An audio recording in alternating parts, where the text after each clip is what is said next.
welcome back to my channel. I apologize right now. I finally got Asher, who is officially 1 month old now, to stop fussing. So instead of moving to get my tripod, I am just holding this. So I apologize if it's kind of shaky after a little bit because my arm's going to get tired, I'm sure. But I wanted to update you on my breast cancer diagnosis and just like life in general. And I know it's been a while since I've gotten a video out for you. I apologize. Things have been pretty crazy with a newborn and going through treatments again, to say the least. And I just haven't had a chance to sit down and actually get anything out there for you. But I'm hoping with him sleeping a little bit better now, for the most part, I'll be able to get some more videos there for you. So, let me figure out a way to get my arm propped up so I'm not shaky and everything else, and I will update you. So hold on 1 second. Alright, I have a mountain of pillows right now, so this is going to do the trick. So first and foremost, our little boy is a month old already, if you can believe that, because I feel like it just flew by. It doesn't even seem like we've had him for a month already, and yet here we are. And he is so cute. He is so perfect. He's basically in a milk coma right now because he just ate. But I love being a mom. Like, it is by far the most amazing thing I've ever done. And I would not trade the sleepless nights or some of the fussiness or anything, really. I mean, I just love every second of it. Aside from that, he absolutely loves cuddles with his mom, tummy time with his dad, story time, listening to music, watching TV. Basically anything with like movement, like he absolutely loves it. He does not like being hungry. He does not like to be cold. And right now he hates bath time just because we are still sponge bathing him. He goes back to the doctor this week for his 1 month appointment. So I'm hoping that we will get the okay and he will be able to actually like use the tub and sit in the warm water. So hopefully he won't be like super cold or upset about that. But that's about it. He might look like his father, but he definitely has his mother's personality. And I love that. I just can't wait to see how he's going to grow and just find himself and everything else. I'm so excited for that. So aside from being his mom, I do have some breast cancer updates for you as far as my diagnosis goes, just because it's been a while. I think the last video I did of talking to you about my cancer diagnosis was back in October whenever I found out.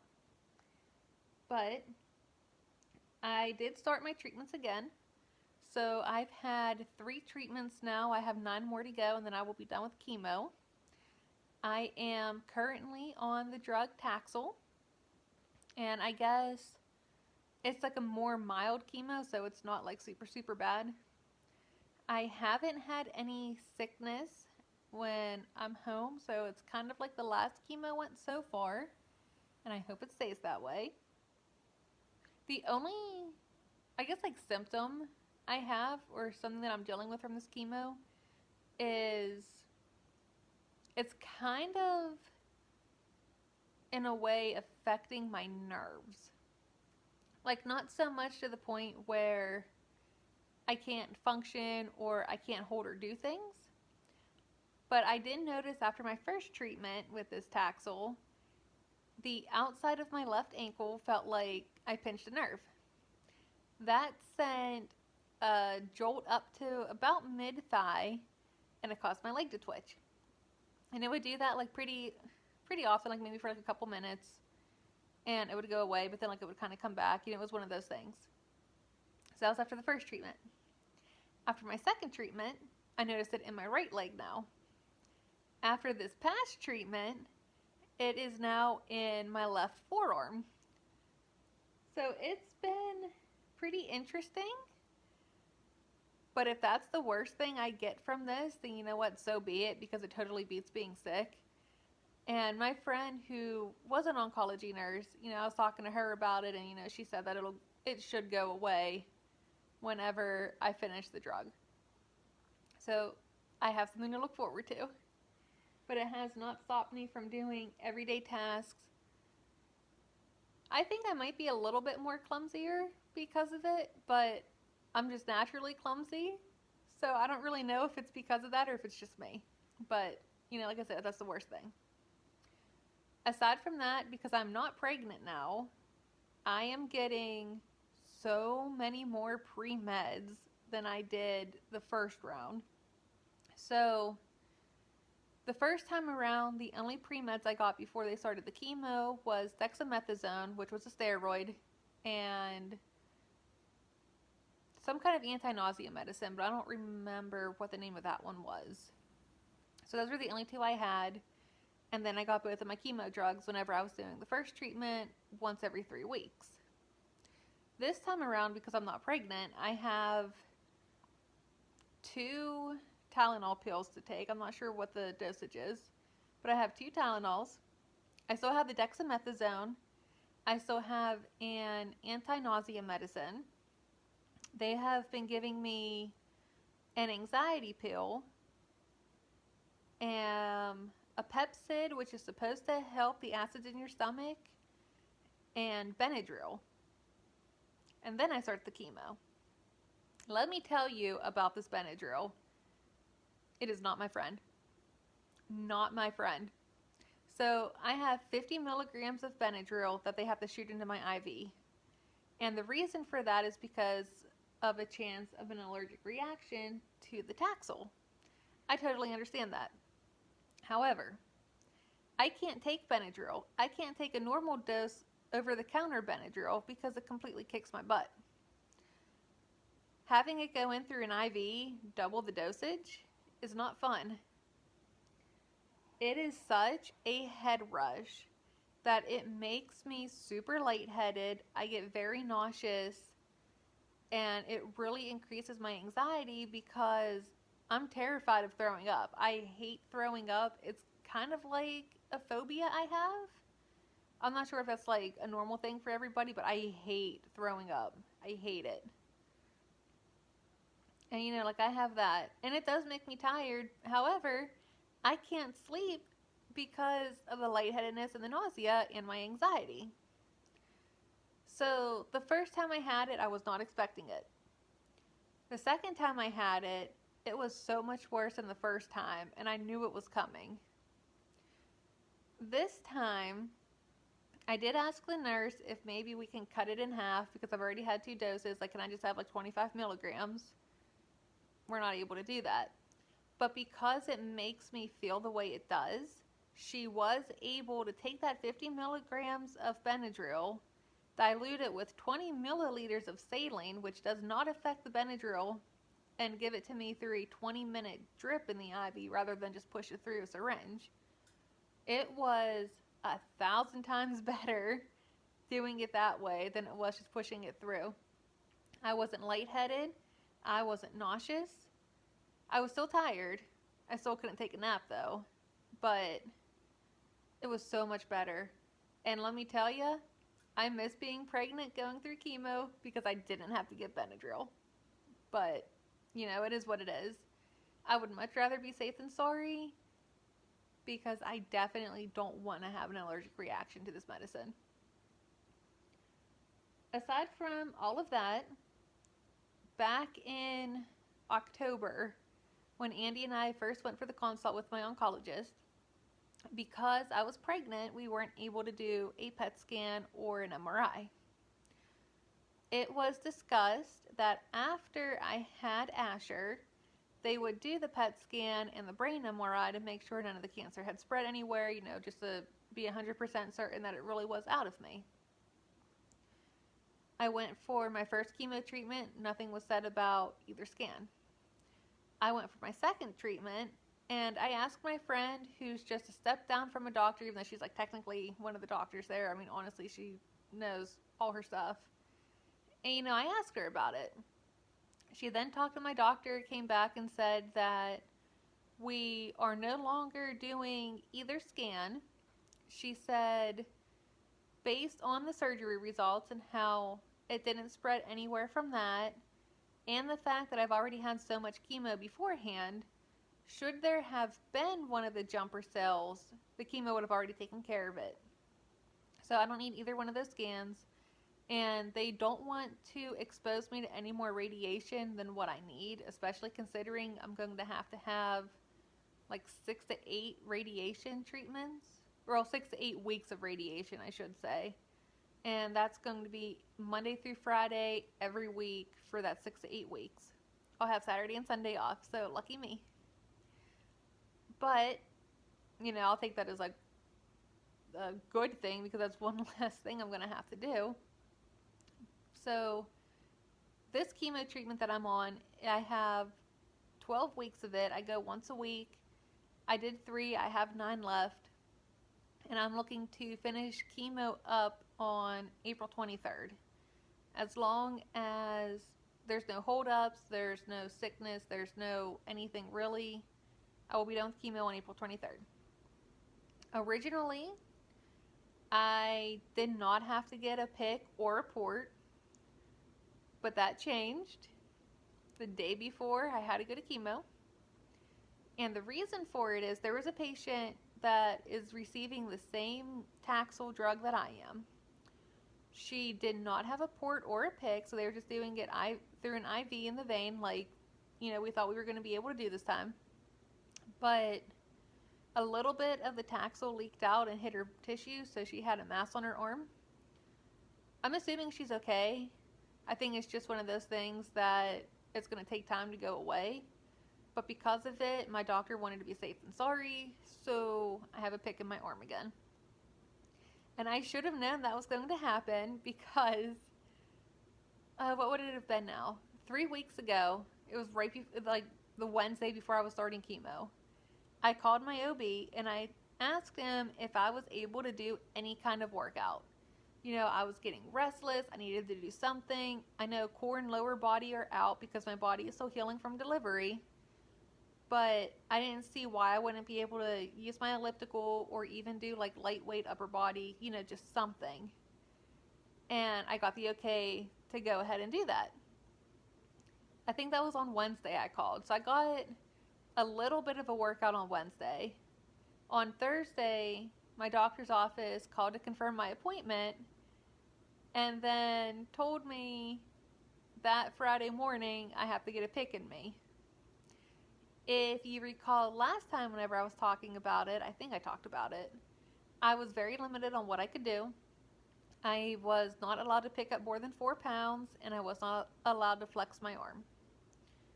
I talked to the doctor who did the pick this time rather than just a tech, and whenever I brought that to his attention, he told me he never heard of anything like that, like any kind of limitations with a pick. So I was like, great, I just went through all that the first time, basically not doing anything. The only thing he told me not to do was not to put Asher directly on the pick itself, so I just don't even use that arm to hold him like he's in my other arm. I'm not going to work out just to be on the safe side, because I have had some issues with this pick already with bleeding, and I don't want to, overdo it, or just feel overconfident with it and then just completely mess it up. But I am picking Asher up still.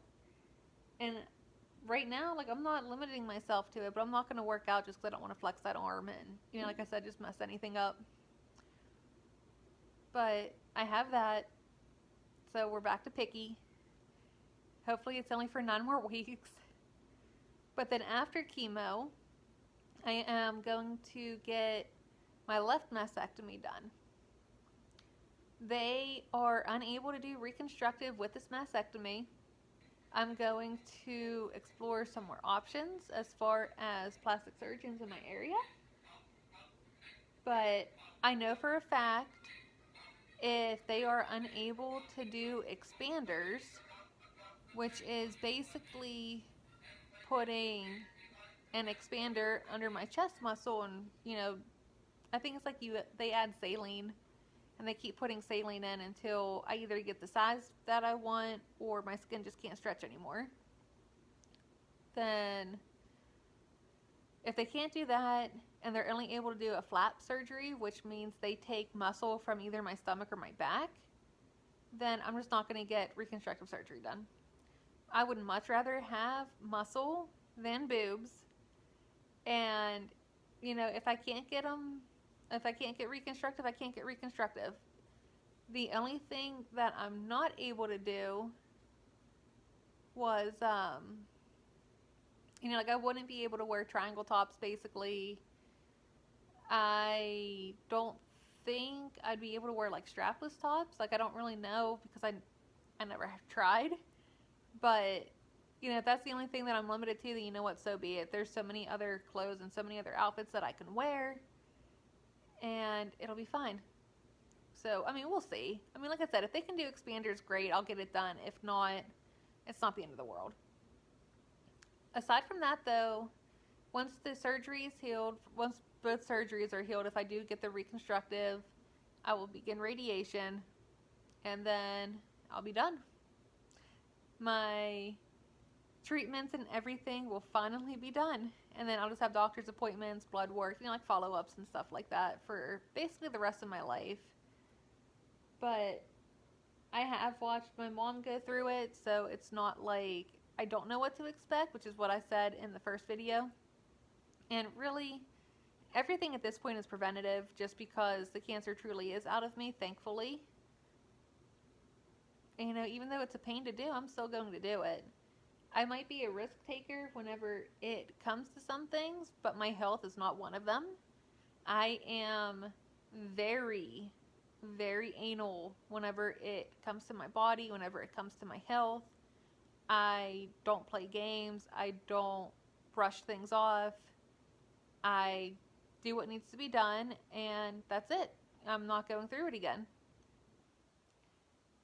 But that's basically a life update right now. Everything has been pretty good. It's been smooth sailing. I am definitely getting the hang of motherhood. I love motherhood, like I said earlier, and I'm just going to keep doing what I'm doing and power through this diagnosis and hope for the best. So that's what we're going to do.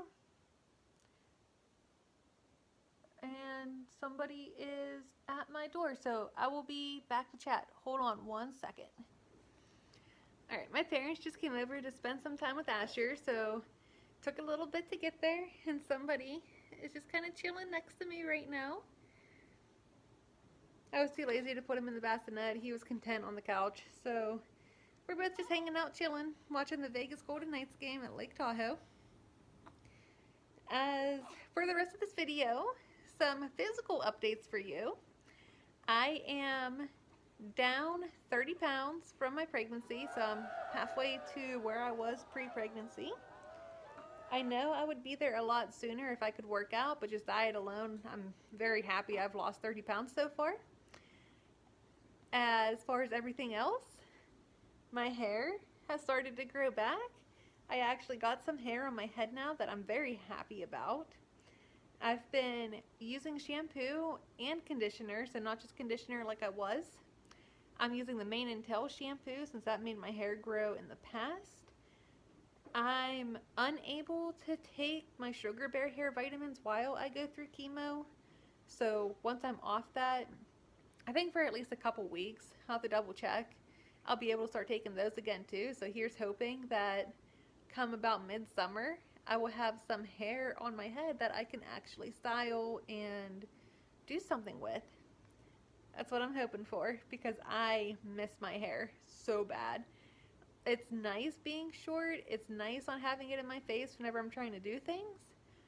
But at the same time, I really miss just like throwing my hair back into a ponytail or a messy bun, or just like running my fingers through it, because it was like always so relaxing and therapeutic for me to do. But the fact that it's growing back, and the fact that the chemo that I'm on, that Taxol, is so mild, like I said, that the doctors aren't anticipating me losing my hair like I did the first time. So definitely have some positives to look forward to.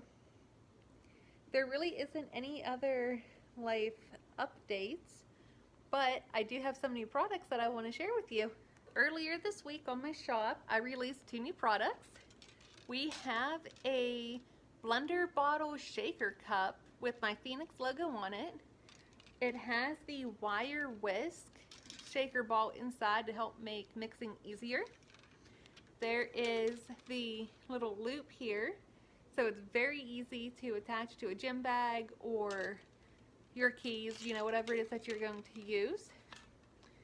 The lid has the spout guard, so it helps to keep germs away, especially whenever you're like touching equipment and you're sweaty and everything else in the gym. It is very easy to mix your protein powder, your supplements, or if you want a smoothie. The blender ball really helps make it mix very well, and it's not super gritty either. It is made with BPA-free plastic, and just like all the other shaker bottles, if you can see it through the camera, it does have the measuring side in ounces and milliliters. So it's very easy to work with. It is very easy to use. This is hand wash only because of the logo, but I love shaker bottles more than anything, and I think it's a really good accessory to have, especially whenever you're working out and you're really into like the supplements and everything. Or if you just want water in it too. I mean, like seriously, like just drink water, or you can even mix like Crystal Light, you know, whatever you want in them. Like I think they mix things a lot better than a water bottle does. And then for the second item, we now have a Nikki Williams-Fitness drawstring bag. It does have my Phoenix on it too. The bag itself is made with 100% cotton. It has these cinch cords on the side, so just like your normal drawstring bag. But I think this is actually a little bit bigger than like what most drawstring bags go for. You know, I was able to fit my gym shoes, my shaker bottle. I also threw in my ankle straps and my glute band from Susie B. I don't have anything in here now to advertise it. I just wanted to show you what it looked like unpacked. But it was very easy to carry around. It holds a lot of stuff. If you want to, you can even throw some like branched chain amino acids. It is not big enough for protein itself though, so if you have like a big protein jug, it's not able to hold that if you have other stuff in it. But I think this was like very easy to use. It's very convenient for the gym, especially if you don't want to carry a big gym bag around. It's only in black. Nothing is on the back side of it. You know, like I said, it's the Phoenix and Nikki Williams Fitness on the front. But definitely go check it out. You can find it at my shop at nikkiwilliams-fitness.com. Everything is available there. My sister just opened up an Etsy shop, so feel free to check her out. She is making crocheted scrunchies. She just started, so I actually don't have any just yet, or else I'd have one on my wrist to show you. But she currently has 4 different designs, and she is also releasing 3 velvet designs. So definitely check her out. Her Etsy shop is ALilTLC. I got the link in the description for you so that you can easily find it. You won't be disappointed in her work. You can tell she really does like put her heart into doing this, and the quality is very good. So definitely check that out. And I think I'm going to go ahead and I'm going to wake Asher up so that he actually sleeps tonight. And we're going to do some tummy time. So until next time, please subscribe to my YouTube channel. Follow me on social media. Stay up to date on everything as far as my diagnosis goes, as far as motherhood goes. And hopefully in 2 weeks, like I said, I should be able to get some workouts out there for you. In the meantime, I hope you have a fantastic rest of your day, and Asher and I will chat with you later.